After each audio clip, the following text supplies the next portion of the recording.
우리가 삼손의 이야기는 영웅적 이야기로 아주 잘 알고 있습니다.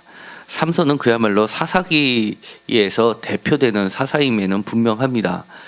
이 13장부터 시작해서 13장, 14장, 15장에 걸쳐서 그리고 마지막으로 16장에 걸쳐서 사사 이야기가 아주 길게 기록이 되어 있습니다. 이 삼손은 사실은 고대 근동 지역의 신화로서 존재하던 것이었고 그것이 성경에 유입이 된 것은 문헌적으로는 분명합니다. 왜냐하면 사사기 기록연대보다 고대 근동의 문헌 속에 남아있는 그 기록물이 더 역사가 오래되었기 때문에 그렇습니다. 그런데 굳이 삼손이란 인물을 통해서 성경에서 말하고자 하는 것이 있습니다. 그것은 다른 어떤 곳에서도 볼 수 없는 하나님의 말씀이고 하나님이 우리에게 또한 이 시대에도 들려지는 반복적인 이야기이기 때문에 우리가 반드시 삼손의 이야기를 귀담을 필요가 있습니다. 우리가 삼손의 이야기를 13장부터 16장에 걸쳐서 읽으면서 삼손이 보여줬던 영웅적인 이야기 쪽으로만 치닫으면서 30명을 죽이고 300명을 죽이고 1000명을 죽이고 그 다음에 3000명을 죽이면서 정말 괴력을 발휘했었던 마치 그리스 로마 신의 헤라클레스와 같은 그런 아주 용맹스러운 사람으로만 기억이 된다 그러면 사실 우리가 삼손의 얘기를 잘못 이해하고 성경을 잘못 읽는 것이 되기 때문에 그렇습니다. 사실은 오늘 읽었었던 이 13장의 말씀이 나머지 삼손의 이야기를 읽는 각도를 조정하는 조준계와 마찬가지 역할을 하게 됩니다. 매우 지루하게 읽었었을 텐데요. 왜냐하면 똑같은 이야기가 3번에 걸쳐서 반복되기 때문입니다. 남편 만화에서 이야기가 된 것이 부인에게서 이야기가 되고 다시금 천사를 통해서 여호와의 사자의 입을 통해서 똑같이 이야기가 반복되고 있기 때문에 그렇습니다. 그만큼 이 이야기는 매우 중요하고 또한 우리도 반드시 지켜야 되는 사항이기 때문에 그렇습니다. 어떻게 보면 이 삼손의 이야기는 아주 용맹했던 사람의 입다의 이야기에서 더 발전된 모습을 취하고 있습니다. 먼저 사사기 13장에 보면 삼손의 이야기를 시작하는 부분이 있습니다. 소라 땅의 단지파의 가족 중에 마노아라 이름하는 자가 있더라. 그의 아내가 임신하지 못하므로 출산하지 못하더니 여호와의 사자가 그 여인에게 나타나서 그에게 이르시되 보라, 내가 본래 임신하지 못하므로 출산하지 못하였으나 이제 임신하여 아들을 낳으리니 그러므로 너는 삼가 포도주와 독주를 마시지 말며 어떠한 부정한 것도 먹지 말지니라. 보라, 내가 임신하여 아들을 낳으리니 그의 머리 위에 삭도를 대지 말라. 이 아이는 태에서 나옴으로부터 하나님께 바쳐진 나실인이 됨이라. 그가 블레셋 사람의 손에서 이스라엘을 구원하기 시작하리라 하시니라. 이 말씀은 매우 중요한 말씀입니다. 이 나실이라는 것은 하나님께 바쳐진 사람에게 적용되는 말이었고 그 다음에 지켜지는 여러 가지 규례 중에서 포도주와 독주를 마시지 말고 그 다음에 어떠한 부정한 것도 먹지 말고 그 다음에 머리에 삭도를 대지 말라라는 규정 4가지를 제시하고 있는데 나신일이라고 해서 반드시 이 4가지를 다 지키는 것은 아닙니다. 레위기를 보면 사실은 이 지금 사사기에 나와 있는 이 나실인의 규정은 매우 더 엄격하고 삼손의 이야기에만 적용됐던 규정이라고 할 수가 있습니다. 그러니까 보통 나실인이 아니라 매우 특별하게 구분된 자라는 것을 알려주고 있습니다. 이 삼손은 이름 자체가 작은 태양이라는 뜻입니다. 그만큼 그 시대가 어둠에 처했던 시대를 대변하고 있고 그 안에서 빛을 발했던 마치 작은 태양처럼 빛을 전해줬던 한 줄기 사사의 이름으로는 걸맞는 것 같지만 또 많은 학자들은 사실 오늘 읽었었던 13장의 말씀을 보아서 원래 이 삼손은 태양신을 섬겼었던 모습하고 그것에 의해서 이름이 지어졌던 것으로 추정할 정도로 매우 하나님을 섬기는 모습하고는 거리가 멀어 보입니다. 어쨌든 간에 그 유래가 어떻게 되었든 간에 이름은 삼손이라고 되어 있습니다. 그리고 이렇게 여호와의 사자가 그에게 나타났는데 문제는 그 부인이 이렇게 이야기하는 겁니다. 남편에게 6절에 가서 남편에게 이야기하는데 하나님의 사람이 내게 오셨는데 그의 모습이 하나님의 사자의 용모 같아서 심히 두려움으로 어디서부터 왔는지를 내가 묻지 못하였고 그도 자기 이름을 내게 이르지 아니하였으며 그렇기 때문에 자기가 그 사람이 누군지 모른다라고 이야기를 하는 겁니다. 그런데 사실은 우리가 하나님을 잘 섬기던 사람들이었다라면 그야말로 여호와의 사자가 어떤 천사가 영적인 모습으로 나타났든 아니면 여기서 보는 것처럼 사람의 모습인데 마치 하나님의 사람이라고 하는 것은 선지자의 모습을 띄었든 어떤 모습을 띄었든 천사의 모습을 띄었든 그것은 하나님의 사자라고 여겨지면 그분이 하나님으로부터 온 자라고 믿어야 될 텐데 이 사람은 어디서 왔는지 모른다고 이야기를 하는 겁니다. 마치 이것은 입다의 이야기의 연장선상에 놓여 있는 것 같습니다. 입다의 이야기를 다시금 돌아가 보겠습니다. 10장 6절입니다. 사사기 10장 6절에 보면 이렇게 되어 있습니다. 이스라엘 자손이 다시 여호와의 목전에 악을 행하였으며 바알들과 아스다롯과 아람의 신들과 시돈의 신들과 모압의 신들과 암몬 자손의 신들과 블레셋 사람들의 신들을 섬기고 여호와를 버리고 그를 섬기지 아니하므로라고 되어 있는 시대상을 표현하고 있는데요. 여기에 나와 있는 여호와를 뺀 나머지 신들의 이름은 모두 7개가 등장을 하게 됩니다. 완전수를 통해서 모든 이방 잡신이란 잡신은 다 섬겼는데 그 가운데는 여호와만 빠져 있다는 것을 이야기하게 되는 겁니다. 그러니까 이것의 연장선상에 있어서 어떤 신의 모습으로 나타나는데 그 신이 하나님으로부터 왔는지 정말 여기서 이야기하는 것처럼 모압의 신들 중에서 한 명이 왔는지 시돈의 신들 중에서 한 명이 온 건지 아니면 블레셋 사람의 신들 중에서 한 명이 온 건지 그 출처를 모르겠다라고 이야기하는 거고처럼 들려지게 되는 겁니다. 물론 삼손의 이야기와 이 입다 이야기는 별개의 이야기로서 내려오던 것을 한데 묶었던 것은 분명합니다. 그러나 순서를 사사기의 저자가 입다의 사건 뒤에 삼손의 이야기를 놓았던 것은 그만큼 이 삼손의 이야기를 읽을 때 신앙적으로는 삼손의 이야기의 배경을 입다의 배경 속에서 더 심화된 사건으로 읽기를 바라는 마음에서 이 뒤에다 배치를 해두었다는 것을 우리는 기억할 필요가 있습니다. 그리고 더 나아가서 이 남편의 이야기 속에서 볼 때도 그 배경이 충분히 연장선 속에 놓여 있다는 것을 짐작하게 됩니다.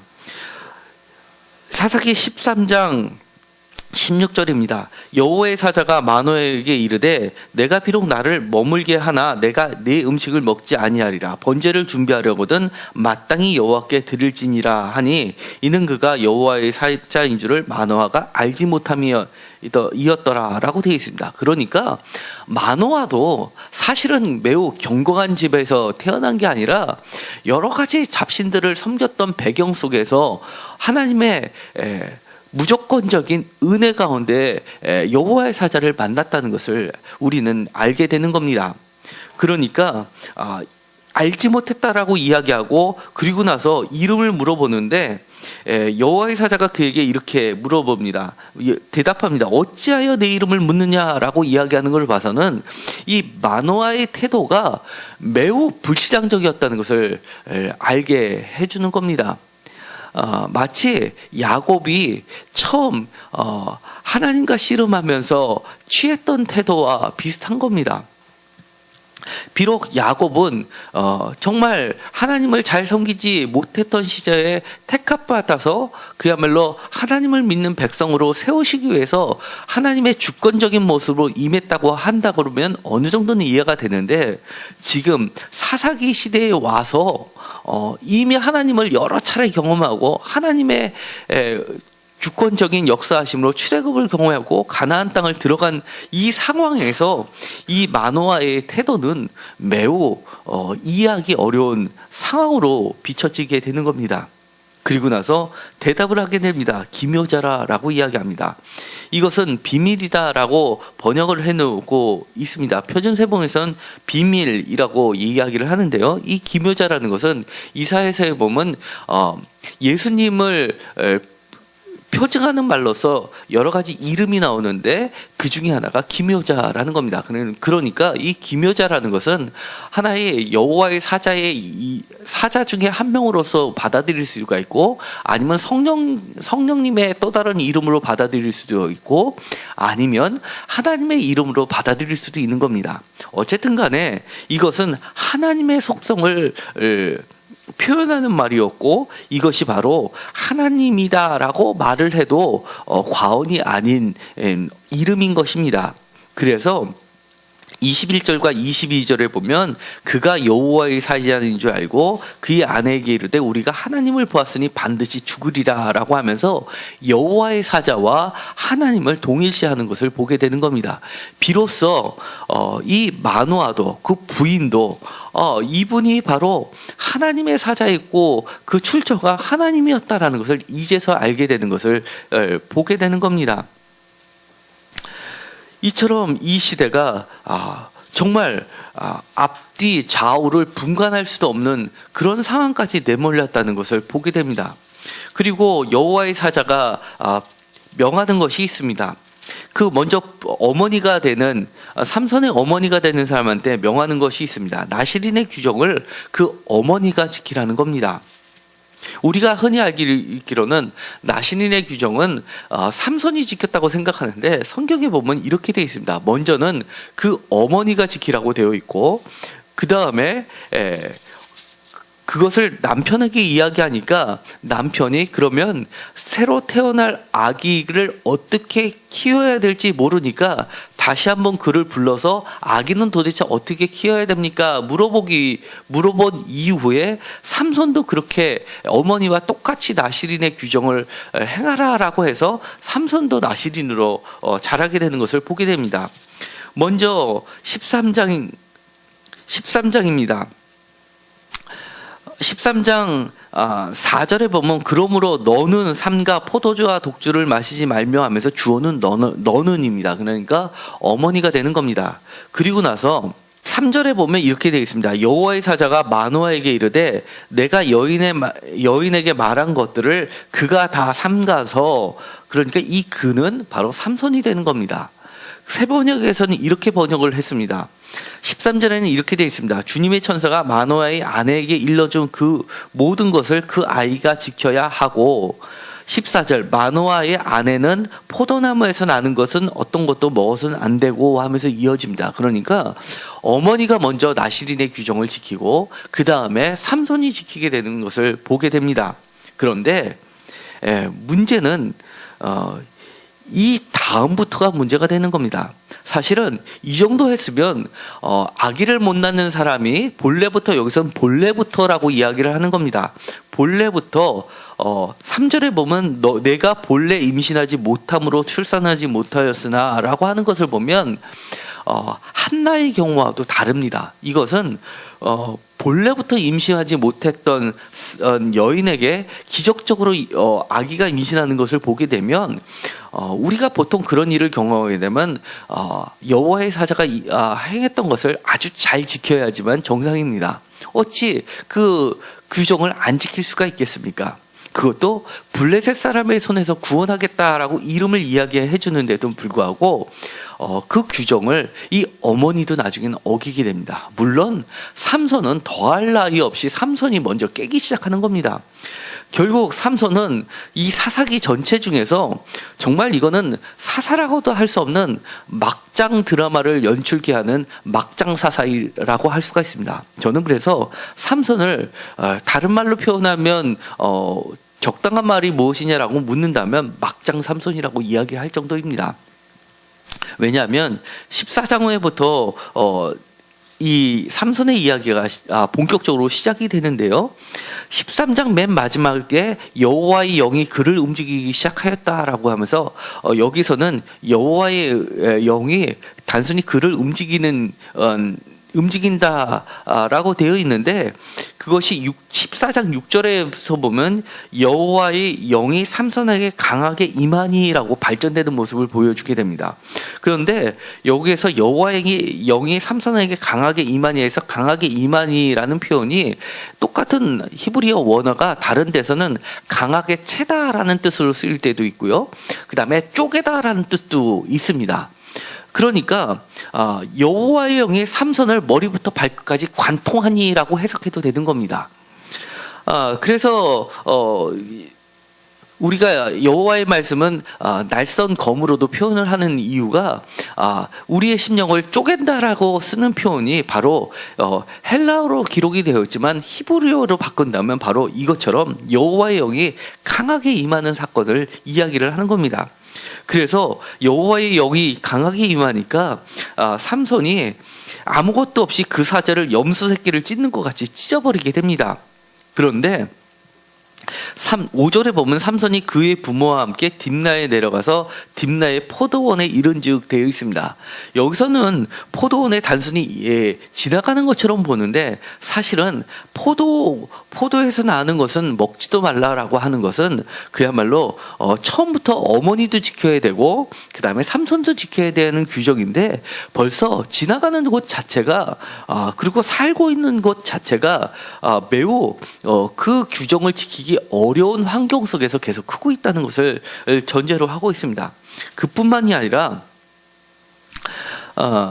그 뒤에 삼손이 사자를 죽이고 나서, 그리고 나서 그 시체에서 나는 꿀을 먹게 됩니다. 그리고 그 꿀을 삼손이 누구에게 주냐면 바로 그 부모님들에게 주게 됩니다. 그러니까 부정한 것은 어떠한 것도 먹지 말라라는 규정을 그 부모님도 어기게 되는 겁니다. 9절에 보면 이렇게 되어 있습니다. 손으로 그 꿀을 떠서 걸어가며 먹고, 이 꿀은 어디서 나왔냐면 바로 8절에 있는 사자의 몸에 벌떼와 꿀이 있는지라라고 되어 있습니다. 그 사자의 몸이라는 것은 그 사자의 죽음을 이야기하는 겁니다. 원래 규정, 레위인들이나 나신인의 규정에서 부정한 것을 만지지 말라라고 하는 거에는 시체를 만지지 말라라고 하는 게 반드시 들어가 있는 겁니다. 그런데 그 시체에서 나오는 꿀을 집어서 먹는 겁니다. 아무런 꺼리낌이 없이 그것을 먹는 겁니다. 그리고 그 부모에게도 주게 됩니다. 물론 여기에서는 부모가 어디서 왔는지 알지 못한다라고 하지만, 어쨌든 간에 전혀 나실인의 규정이 어떠한 것인지 그거에 대해서 교육하지 않은 부모의 모습도 우리는 쉽게 짐작이 갑니다. 그러면서 그의 무대는 점점점 이 포도나무하고는 거리가 멀어지게 되는 것을 봅니다. 15장입니다. 15장 5절에 보면 회에다 꼬리와 꼬리를 여우의 꼬리와 꼬리를 메고 그 사이에 횃불을 달아가지고 뿌린 것이 바로 곡식 바스로모라 곡식단과 아직 배지한 곡식과 포도원과 감람나무들을 사릅니다. 여기도 포도원이 들어갑니다. 그러니까 이 삼손이 주로 다녔던 지역이 보면 포도나무입니다. 그러니 이 포도를 입에 대지 말아야 되는 그 규정을 안 지켰을 리가 만무합니다. 그리고 특히 이 여인의 문제에 대해서는 삼손이 매우 관대했습니다. 좋은 말로 해서 관대했던 거지, 심하게 얘기하면 거기에 매우 몰입했던 것을 보게 됩니다. 그래서 부모도 그것에 대해서 말리질 않습니다. 그래서 블레셋 사람의 아내를 취하게 됩니다. 그뿐만이 아닙니다. 16장에 가면 삼손이 가사에 가서 거기서 한 기생을 보고 그에게 들어갔더니라고 되어 있습니다. 그러니까 기생집에는 가지 말아야 보통 사람이라도 가지 말아야 되는데, 나실이는 더더욱 가지 말아야 되는데 그 기생집에 들어가는 것을 아주 너무나 쉽게 하는 겁니다. 그러니까 이 삼손은 그야말로 사사라고 칭할 수도 없는 그야말로 힘센 잡배 수준에 머물러 있는 것을 보게 됩니다. 그리고 나서 그 이후에 16장 4절에 보면 소랫골짜기에 들릴레라 이름하는 여인을 사랑하매라고 되어 있습니다. 그런데 이 소랫골짜기라는 이 소랫이란 말은 또 뭐냐면 포도원입니다. 그러니까 지금까지 이 삼손이 주로 활동하고 부모님이 늘 활동하고 걸어다니고 이런 동네가 순포도원인 겁니다. 들릴라의 이름은 밤의 여인이란 뜻입니다. 작은 태양이 밤의 여인하고 사랑에 빠지는 이야기가 되는 겁니다. 그리고 이 처음부터 끝까지 삼손은 그야말로 자기 눈에 좋은 대로를 쫓아가는 겁니다. 결국은 그 마지막은 이렇게 되고 있습니다. 사사기 16장 21절에 보면 블레셋 사람들이 그를 붙잡아 그의 눈을 빼고 끌고 가서 가세에 내려가 놋줄로 매고 그에게 옥에서 맷돌을 돌게 하였더라 라고 되어 있습니다. 그러니까 자신의 눈이 빠졌다는 것은 작은 태양이 남에게 빛을 비춰주는 듯한 이름을 가졌음에도 불구하고 이제는 자기가 다른 사람에게 빛을 비추기는커녕 자기 자신도 앞을 못 볼 정도의 어둠에 빠지게 된 삼손을 드러내고 있는 겁니다. 이것은 작은 태양이 아니라 아주 블랙홀 같습니다. 그리고 20절에 보면 여호와께서 이미 자기를 떠나신 줄을 깨닫지도 못하였더라라고 하면서 삼손의 그 영적인 상태를 그야말로 적나라하게 드러내주고 있습니다. 재앙이 임했는데도 그 재앙이 자기에 임했는지도 깨닫지 못하는 상황까지 간 삼손의 모습을 드러내면서 우리 자신에게도 경고하고 있는 겁니다. 이 시대가 어떤 시대입니까? 사실은 우리를 하나님께서 전적인 은혜로 불러주셔서 어두운 세상에 작은 태양이 되라고, 빛이 되라고, 너희는 빛이야 라고 이야기하시는 게 예수님의 말씀이셨던 겁니다. 그런데 이제는 이렇게 하나님을 많이 경험했다는 이야기는 우리가 교회도 다니고 하나님의 말씀도 배우고 어느 정도는 아는데도 불구하고, 그리고 하나님의 영에 임해서 우리의 삶 가운데 어느 정도 능력도 나타나는 것 같은데, 사실은 그게 하나님을 믿는 것인지 세상에 어떤 잘 짜여진 단체에 소속이 돼서 그 단체 생활을 하는 것인지 분간하지 못하는 시대가 되었다는 겁니다. 그리고 이것이 진짜 하나님으로부터 오는 것인지 아니면 내가 열심히 해서 내 노력의 결과로서 얻어들이는 건지, 그리고